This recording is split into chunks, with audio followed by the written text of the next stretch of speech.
GOC के previous lecture में हमने SIP इफेक्ट स्टेरिक इनहिबिशन इन प्रोटोनेशन को डिस्कस कर लिया था। इस लेक्चर में एक नया कॉन्सेप्ट सीखेंगे।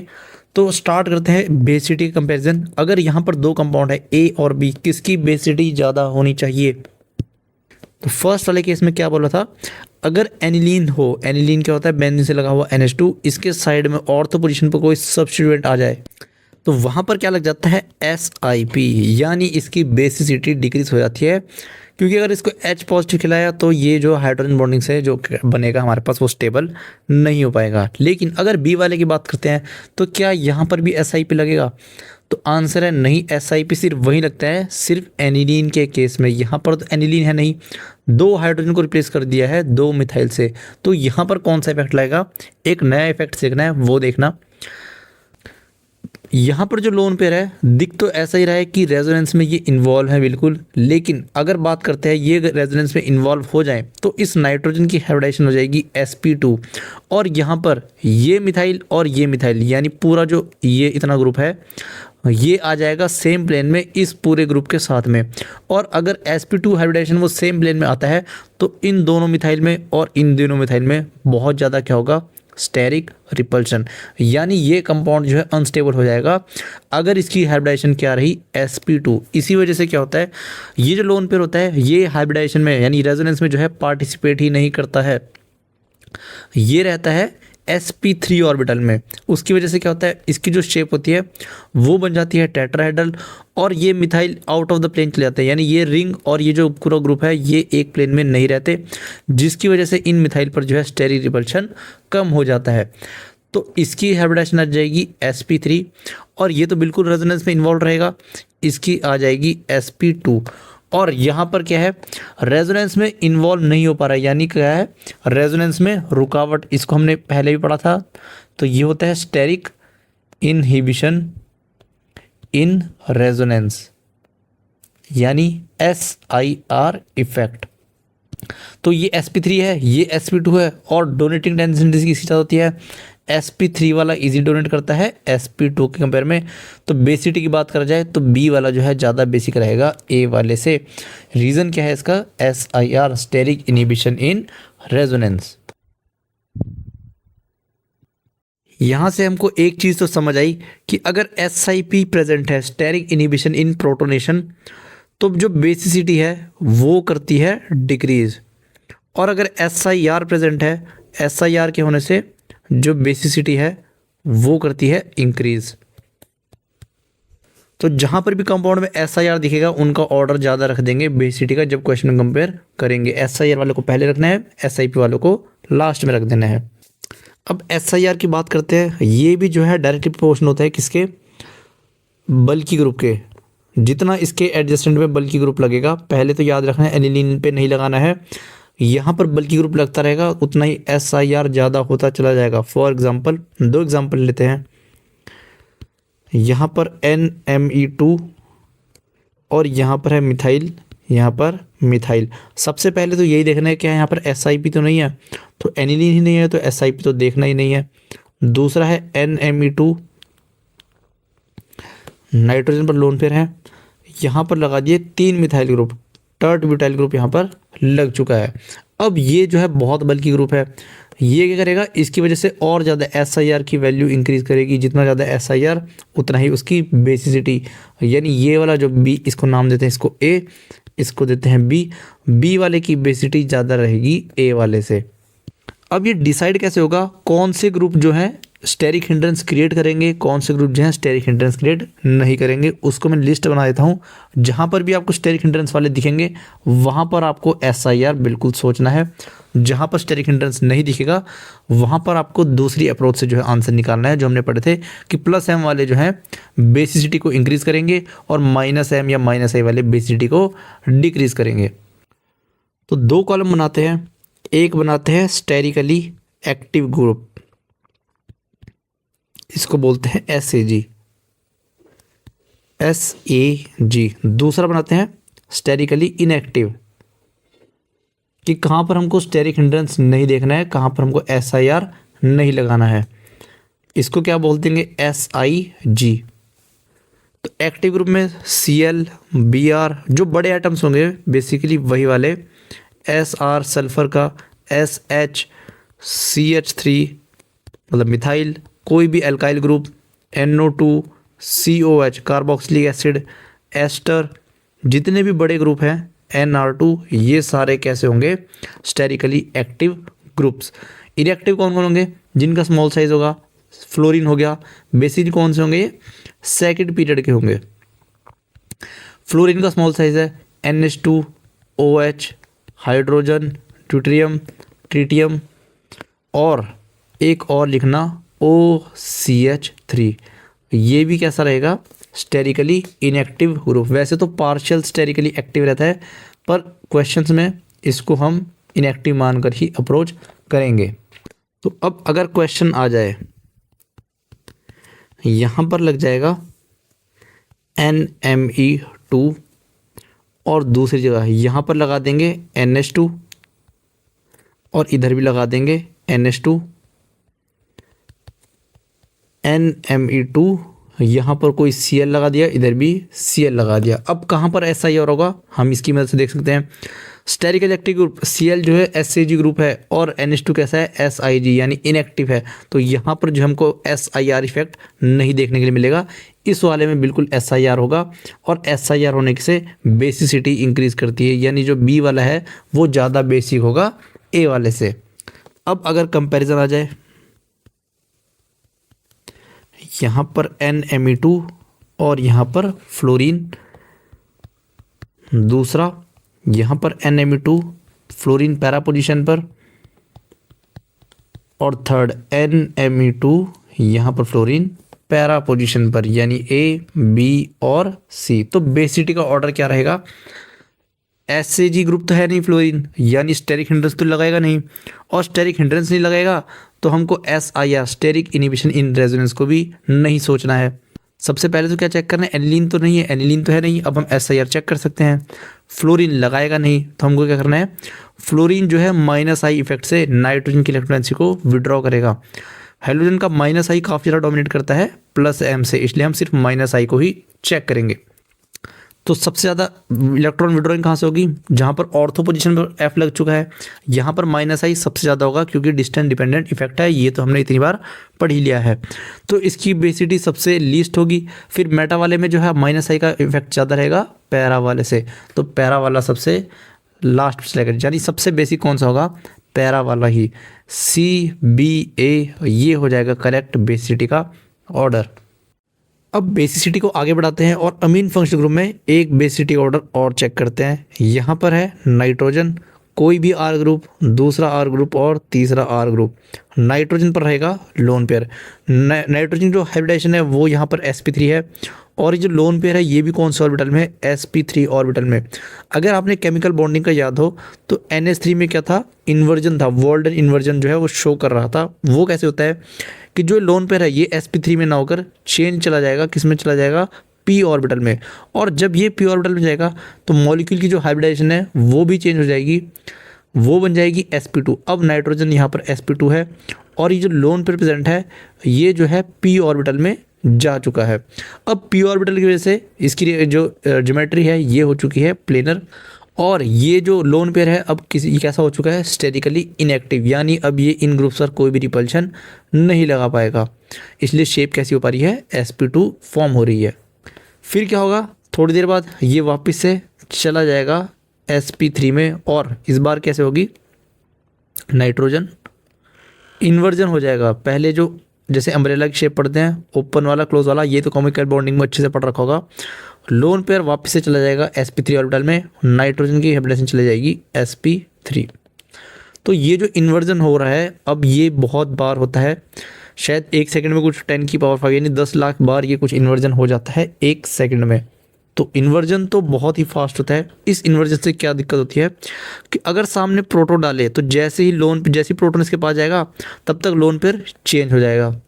इस वजह से क्या होता है, इनकी जो बेसिसिटी है वो डिक्रीज कर जाती है। तो हम क्या करते हैं, एक तरीका है इनके इन्वर्जन को ही अगर रोक दिया जाए, वो कैसे करेंगे, नाइट्रोजन को एक केज स्ट्रक्चर में अगर बंद कर दिया जाए, यहाँ पर नाइट्रोजन और ये और यहाँ पर इसको केज में बंद कर दिया। अब ये एक रिजिड स्ट्रक्चर है, रिजिड केज लाइक स्ट्रक्चर। यहाँ पर जो है इन्वर्जन बिल्कुल बंद हो चुका है। और हाइब्रिडेशन क्या रहेगी इसकी, sp3। नाइट्रोजन के लोन पेयर जो है sp3 हाइब्रिड ऑर्बिटल में ही प्रेजेंट रहेंगे। अब प्रोटॉन सामने आएगा तो इजीली जो है अप्रोच कर सकता है, जितना इजीली अप्रोच करेगा उतना ही फास्ट वो डोनेट कर देगा। देखो डोनेशन तो ये भी करना चाह रहा है, लेकिन दिक्कत क्या हो रही है, जैसे इसके पास प्रोटॉन आता है उससे पहले ये इन्वर्जन कर जाता है, तो इस वजह से इसकी बेसिटी कम हो रही है। लेकिन केज में बंद करने के बाद इसकी बेसिटी इंक्रीज हो जाएगी और ये इजीली प्रोटॉन को जो है पकड़ लेगा। इसी केज स्ट्रक्चर को दूसरे तरीके से दिखा सकते हैं। देखो नाम डालते हैं 1 2 3 4 5 और 6।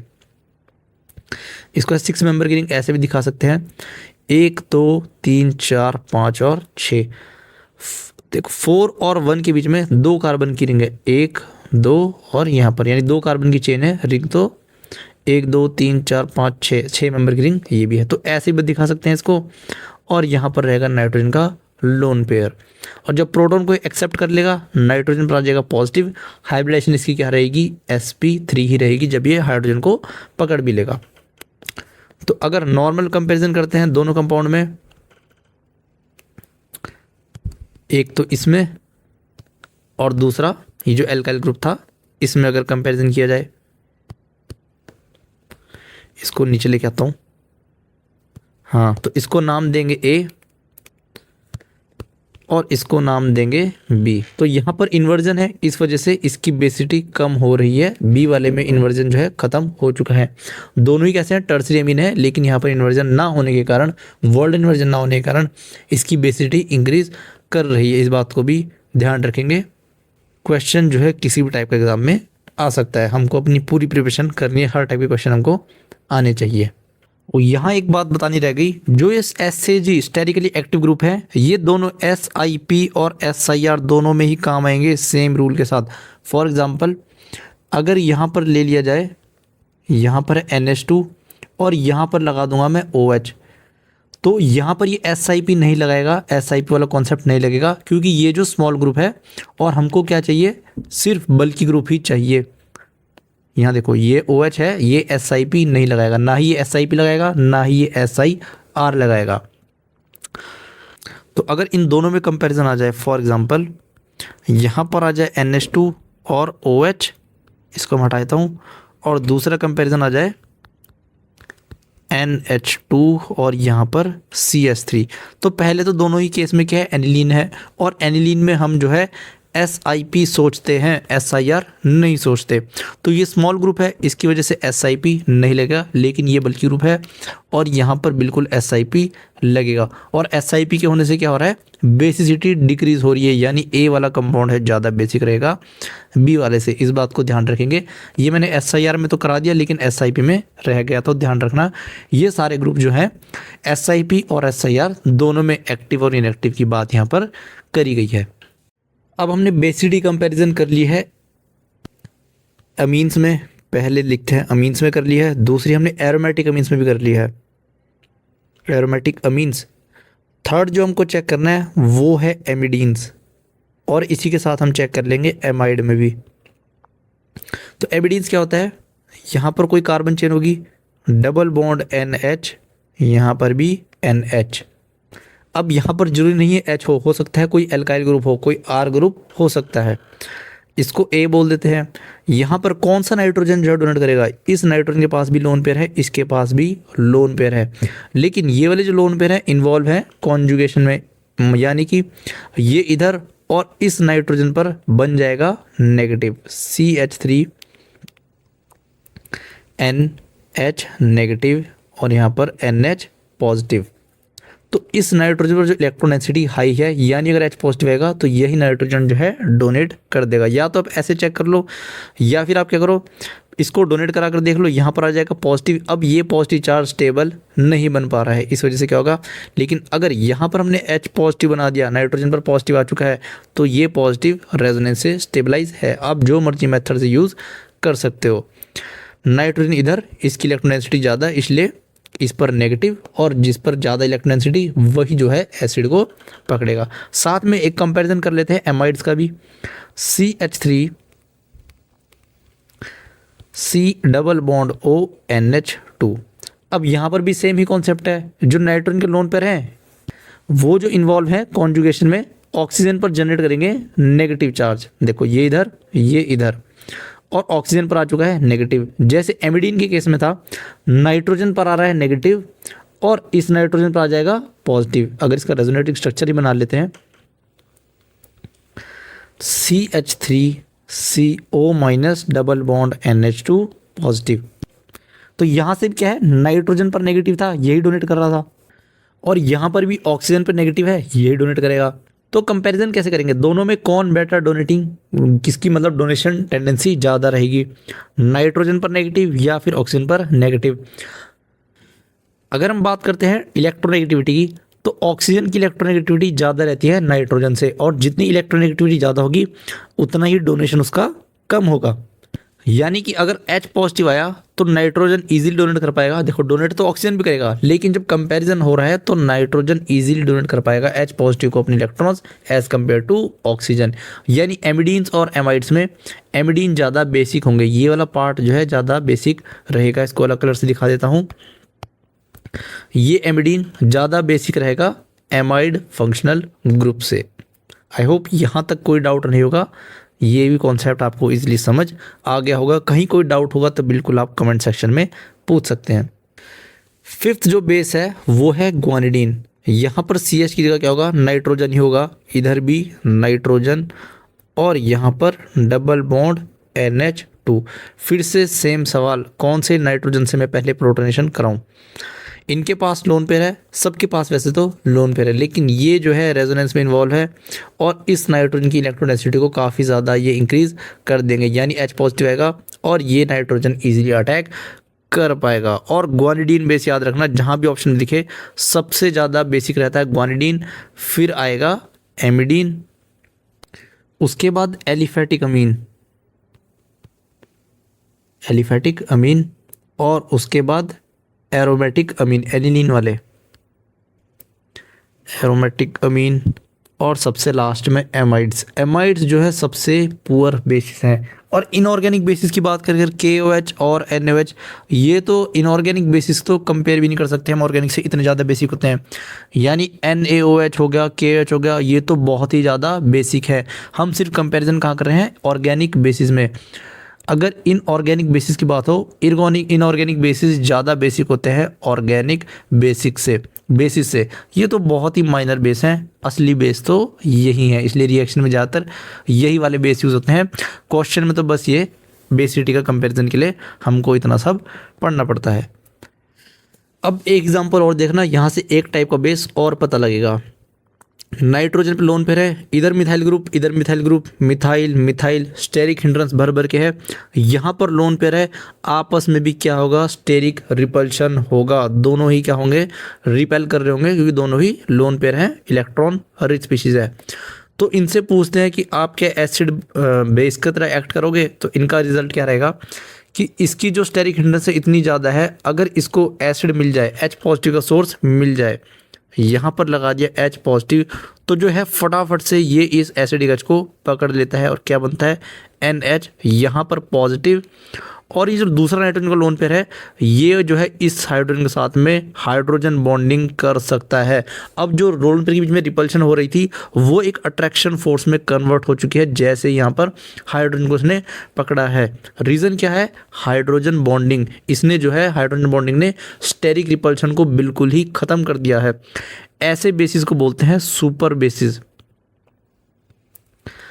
और इसको दूसरे तरीके से पढ़ते हैं, इसको बोलते हैं प्रोटॉन स्पंज। बेस को बोलते हैं प्रोटॉन स्पंज। जैसे स्पंज देखा होगा आपने कैसे पानी को सोख लेता है, वैसे ही इसको H पॉजिटिव दो और ये फटाफट से अपने लोन पेयर देके जैसे H पॉजिटिव को सोख लेता है, ताकि जो है दोनों लोन पेयर के बीच में रिपल्शन खत्म हो जाए। और इसका तो और बेनिफिट हो चुका है, रिपल्शन भी खत्म और हाइड्रोजन बॉन्डिंग से एक्स्ट्रा स्टेबिलिटी भी मिल चुकी है। तो ऐसे बेसिस को क्या बोलते हैं, सुपर बेसिस। अब अगर इनकी भी कंपेरिजन कर दिया जाए तो ये भी ध्यान रखना कि ग्वानिडीन बेस अभी भी इनसे ज़्यादा बेसिक रहेगा, क्योंकि ग्वानिडीन बेस पे दो नाइट्रोजन जो है इलेक्ट्रॉन डेंसिटी को इस नाइट्रोजन पर इंक्रीज कर रहे हैं, लेकिन एमिडीन इनसे पीछे चला जाएगा। तो जो करेक्ट ऑर्डर बन जाएगा वो बन जाएगा ग्वानिडीन, फिर super bases, amidine, aliphatic amine, aromatic amine और एमाइड सबसे लास्ट में। ये बन जाएगा बेसिक ऑर्डर।